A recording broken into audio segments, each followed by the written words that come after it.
We've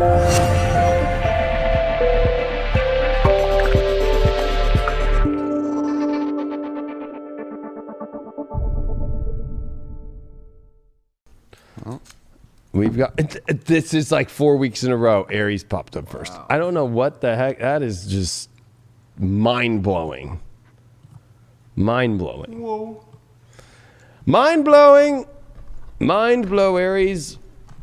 You know, I finally found, I have 2 sets of Golden Tarot, and I've been using this old set, and I was like, kind of getting like, wow, I can't believe this set. I don't know where the other set is. I can't believe that set got old. And then I go over by the DJ gear and spiritual dance music, and there this deck is. So I haven't been able to use this deck for I don't know how long on this show, and this is my favorite deck. So many moons. Huh? Many moons. Many moons. Yes. Many moons. Literally, since that show is all about that. All right, let's see what's going on for the Aries this week. And the first card that you got the 9 of Cups in reversed. So I'm gonna go into that. You got the Page of Swords in reversed. Ooh. Well, that's kind of interesting. Your overall card is the 9 of Swords upright. Okay, this is becoming very clear very quick. And you pulled the 2 of Wands as your way out.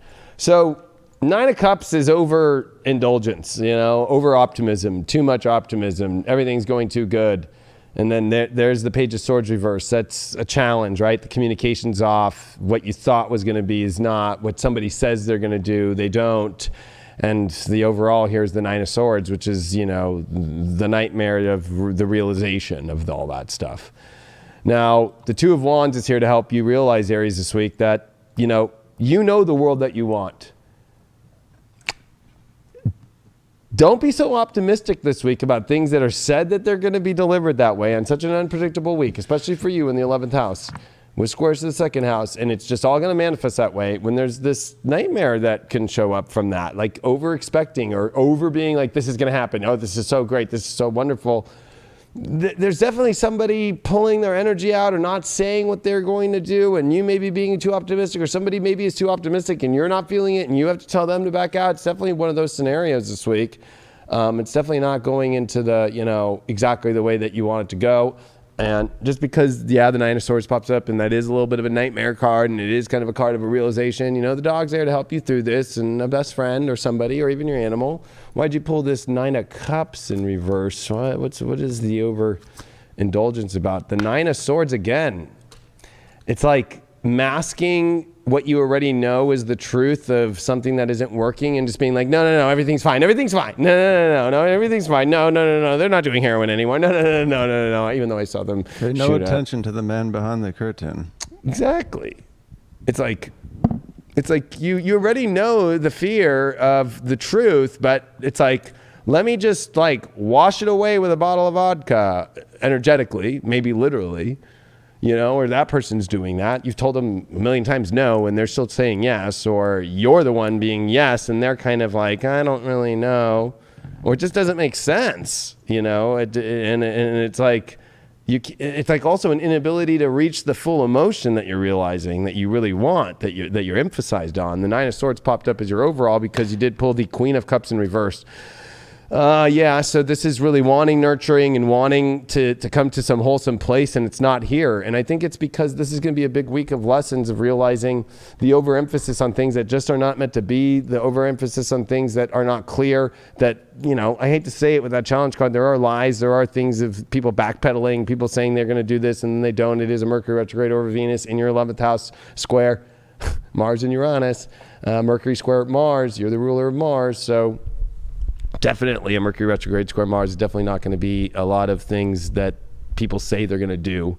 Are they going to do? And I think that you're going to have to come to some deep reflection on these things this week. Your overall card that you picked is the 4th house of your roots. You're going to have to go deep. This is going to be a very emotional week. You're going to have to pull up on the deeper roots and really find where your foundation really lies. Have you been placing your foundation and your emotions in the right place? Is it growing the right energy for you or not? That's going to definitely come up. You know, so just know that. What did we get here for this other overall in the Oracle? You got meditate. So, but this is like, how do you meditate your way through feeling locked up or chained or, you know, kind of like stuck in a bind. And definitely it's going to get back to your roots and the energy of relationships that know your roots and understand your roots and understand who you are. You understand theirs. I think that you're dealing with energy or somebody that, you know what, the roots really are not there. These are false roots, and you're having to like kind of having to get out of a trap you put yourself through in some sort of way.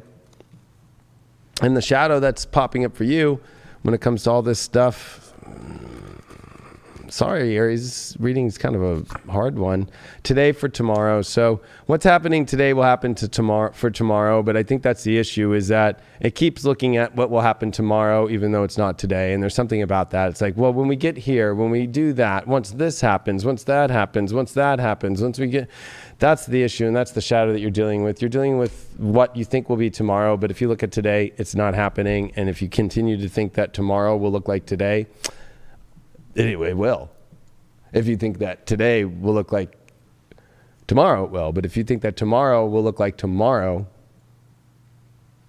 they will just keep looking like today.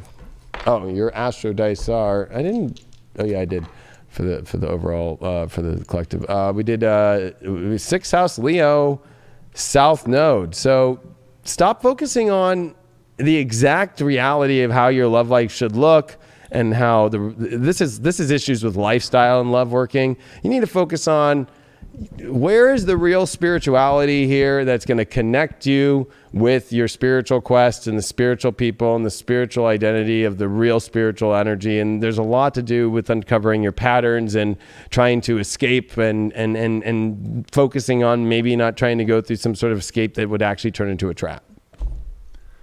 Yeah, and there's almost an aspect of maybe getting lost with inside yourself or getting lost on tasks, or individuals that don't necessarily matter in the long run. They're not really going to benefit you. And so instead of putting your energy towards these tasks or towards life in general and these aspects that are going to be uplifting, that are going to help you to step in the right direction and get in the right path, those are what's kind of needs to get focused on. And it's easy to get sidetracked.